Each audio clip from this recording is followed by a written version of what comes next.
Good evening student, स्वागत है आप सभी का इस वीडियो में। इस वीडियो में हम लोग एमडीसी हिस्ट्री को देखेंगे। ये बीबीएमकेयू सेमेस्टर 1 के लिए होगा। तो चलिए हम लोग मोस्ट इम्पॉर्टेंट क्वेश्चंस को देखते हैं। सबसे पहले हम आपको ये बता दें कि ये जो पीडीएफ है ये हिंदी इंग्लिश दोनों में है, तो हिंदी वाले बच्चे परेशान ना हो और ना ही इंग्लिश वाले बच्चे परेशान हो। जिनको जिस भी भाषा में चाहिए वो आराम से इसमें पढ़ सकते हैं। तो पहला क्वेश्चन ये है, how do different scholar and school of thoughts define history and what implications do this definition have our understanding the past. पूछा जा रहा है कि किस तरीके से अलग अलग स्कॉलर और अलग अलग उनके विचार इतिहास को डिफाइन करते हैं, परिभाषित करते हैं, और किस तरीके का प्रभाव इस डिफिनेशन से हमें पास्ट को, मतलब अपने पास्ट को, इतिहास को समझने में मदद करता है। किस तरीके से ये सारा चीज होता है। सबसे पहले हम आपको देखिए, इंग्लिश में तो पढ़ दे लेकिन थोड़ा सा आप लोग को भी दिक्कत हो जाएगा, है ना। तो हम जो है हिंदी में पढ़ने का प्रयास करते हैं। तो देखिए क्वेश्चंस तो हम पढ़ दिए थे और हिंदी में भी आपको समझा दिए थे। तो देखिए क्या है,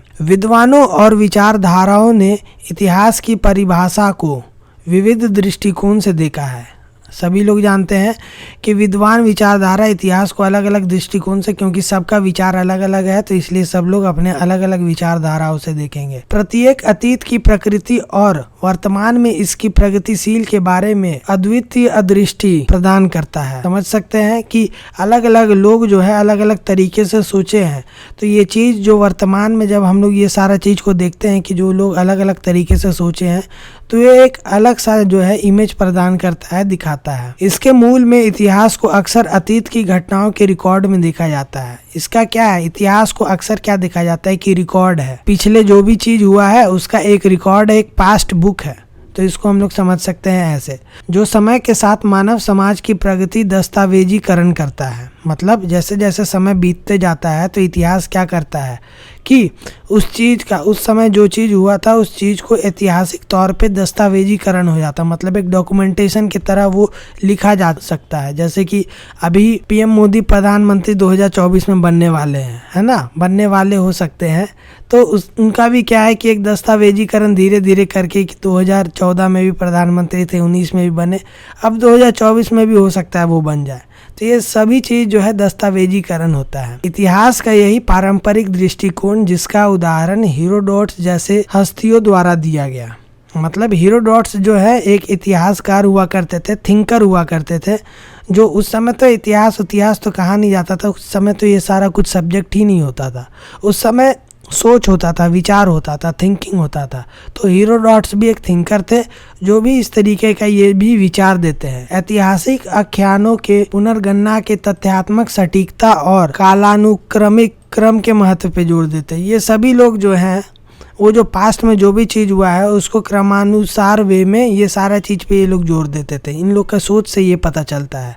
हालांकि ऐसा दृष्टिकोण मानवीय अनुभवी समाज और सांस्कृतिक में निहित जटिलताओं और बारीकियों को नजरअंदाज कर सकता है। समझ गए।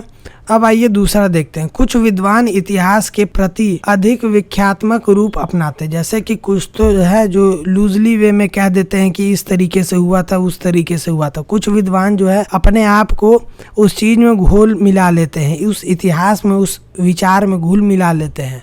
तो इसी को ये बताया जा रहा है। इसे गहरे अर्थों और उजागर करने और ऐतिहासिक घटनाओं को असर देने वाली अंतर्निहित शक्तियों को समझने के साधन के रूप में देखते हैं। ये इन लोगों को इस प्रकार से देखते हैं। यह परिपक्ष जिसका उदाहरण मार्क्स और नीतिशे जैसे विचारकों ने दिया है। इस तरीके का विचार इन लोगों के द्वारा दिया गया।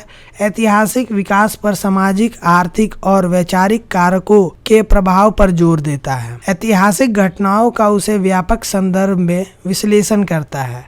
इतिहासकार शक्ति की गतिशीलता, संघर्ष और सांस्कृतिक बदलावों पर प्रकाश डालते हैं, जिन्हें पूरे इतिहास में समाजों को आकार दिया है। तो ये सारा चीज हुआ है। इसके अलावा इतिहास के प्रति समकालीन दृष्टिकोण पारंपरिक आख्यानों से आगे बढ़ गया है। अत्यंत विषय दृष्टिकोण को अपनाया गया है। मतलब अंततः एक अच्छे दृष्टिकोण मतलब उसी विषय को लेकर के दृष्टिकोण को अपनाया गया है जो कि अलग अलग विचार हुआ करते थे, उसी को एक मिला करके मिक्सचर तैयार किया गया है। ऐतिहासिक व्याख्या की व्यापारिक प्रकृति को स्वीकार किया गया है। मतलब ऐतिहासिक जो भी व्याख्या जिन लोगों के द्वारा किया गया, जिन भी विचारधाराओं के द्वारा किया गया, तो उसको अलग अलग तरीके से प्राकृतिक वे में उसको स्वीकार किया गया। उदाहरण के लिए समझिए, उदाहरण उत्तर आधुनिकवादी विद्वान इतिहास में एक विलक्षण वास्तुनिष्ठ सत्य की धारणा की आलोचना करता है। मतलब हर विचारधारा कुछ पर्टिकुलर चीज का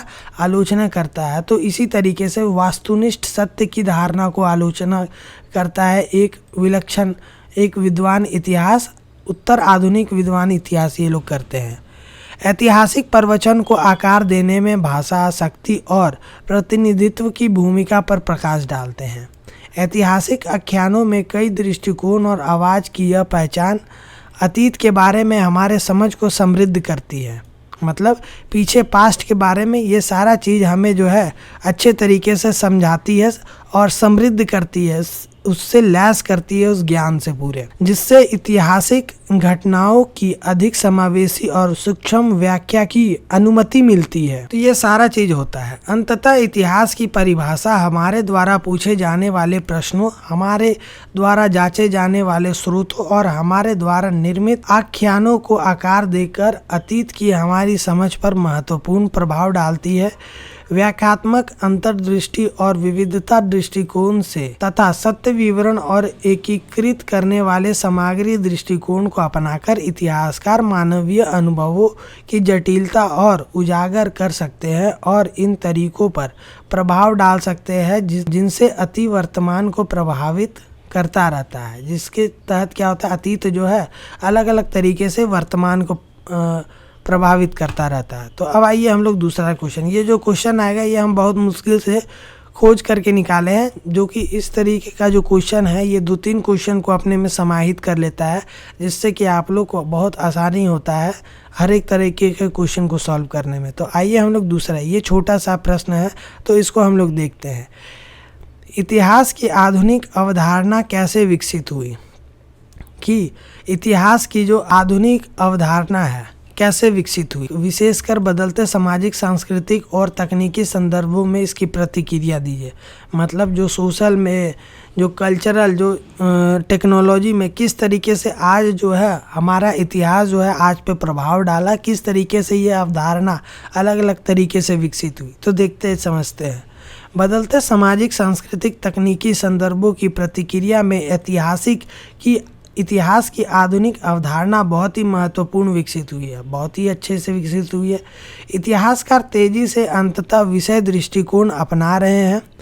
समाज शास्त्र, मानव विज्ञान और अन्य क्षेत्रों से दृष्टि को एकीकृत कर रहे हैं। इसके अलावा डिजिटल ने ऐतिहासिक अनुसंधान और प्रसार की क्रांति ला दी है। आप लोग जानते हैं कि जितना भी डिजिटल चीज है इतिहास में नहीं था, अब वो आज है, तो वो अलग तरीके से प्रभाव डाले हैं, एकदम क्रांति ला दिए हैं, इस तरीके का चीज़ हो गया है। और ये हर चीज़ में हुआ है, समाज शास्त्र, मानव विज्ञान और अन्य क्षेत्र जैसे डिजिटल भी, तो ये सारा चीज़ हुआ है। तो अलग तरीके से प्रभाव डाला गया है, जिससे विशाल अभिलेखन तक पहुँच संभव हो गई है और सहयोगी परियोजना की असुविधाजनक बन जा सकता है। सांस्कृतिक रूप से विविध दृष्टिकोण की अधिक पहचान हो रही है। हाशिए पर पड़ी आवाज़ें और पहले के नज़रअंदाज किए गए आख्यानों को प्रमुखता मिल रही है। इसके अतिरिक्त उत्तर आधुनिकवादी आलोचकों ने व्याख्या की प्रकृति पर जोर देते हुए पारंपरिक इतिहास आख्यानों ने चुनौती दी। कुल मिलाकर आधुनिक इतिहास की विशेषता इसी गतिशील प्रकृति है, जो अतीत का प्रतिनिधित्व करने में समावेशी और सटीकता का प्रयास करते हुए समकालीन समाज की जटिलता को अपनाता है। तो ये रहा आपका 2 मोस्ट इम्पॉर्टेंट क्वेश्चन। इसके बाद भी आपका मोस्ट इम्पॉर्टेंट क्वेश्चन आएगा, तो चैनल को जरूर सब्सक्राइब करें और इसका जो PDF है आपको हमारे Telegram channel Jharkhand university updates पे भी मिल जाएगा, तो वहां से भी डाउनलोड करना ना भूले और ज्वाइन भी कर ले। सिर्फ डाउनलोड ही ना करे, ज्वाइन भी कर ले, है ना। बहुत सारे बच्चों को देखते हैं जो डाउनलोड कर लेते हैं लेकिन ज्वाइन नहीं करते, पता नहीं भाई ज्वाइन करने से क्या दुश्मनी है ना। ज्वाइन भी कर लेना है। तो इस वीडियो को हम लोग यही समाप्त करते हैं, फिर मिलते हैं हम लोग अगले वीडियो में MDC हिस्ट्री के दूसरे वीडियो में। धन्यवाद।